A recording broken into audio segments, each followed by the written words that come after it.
Manufacturing space से अगले 5-10 साल में there will be some absolute crown jewels that will emerge. I think in this market there are some established parts of market which have now come to the fore. One of them would be banking and financial services. Because मुझे लगता है कि in today's uncertain world आपको दो चीज़ चाहिए. आपको थोड़ा सा वैल्यूएशन कंफर्ट चाहिए और आपको थोड़ा अर्निंग्स की प्रेडिक्टेबिलिटी चाहिए, जो मुझे लगता है कि अपने जो बैंक्स और एनबीएफसीज है उसमें ज़्यादा प्रेडिक्टेबिलिटी है. So I think may be 1 year ago अगर हम ये कॉन्वर्सेशन कर लेते तो I would have been very clear कि मैन्युफैक्चरिंग फर्स्ट अमंग सीक्वल्स.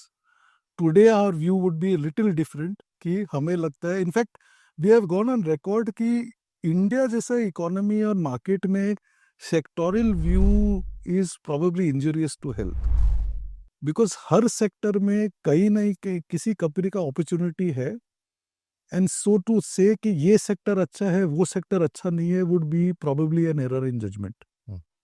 तो जो एक नया निवेशक है या जो कोई निवेशक था या थी और उसने रोक ली अपनी इन्वेस्टमेंट, उनको आप क्या कहना चाहेंगे कि अगर आप फिर शुरू करना चाहें तो एक सही तरीका क्या है? कैटेगरीज सेबी ने एम्फी ने साथ मिलके बहुत अच्छे से डिफाइन अप कर दी.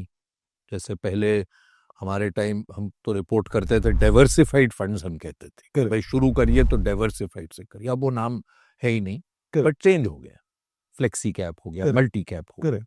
तो एक स्टार्टिंग पॉइंट अच्छी क्या है एंथनी आपके मुताबिक? आज अगर आप अपने स्कूल कॉलेज से बांद्रा से निकलते और पहली इन्वेस्टमेंट करते with this hindsight and knowledge, पहली इन्वेस्टमेंट क्या होनी चाहिए mutual fund? If I extend that question I will say मेरी पहली इन्वेस्टमेंट जो होना चाहिए था और मेरी आखिरी इन्वेस्टमेंट का आंसर सेम है.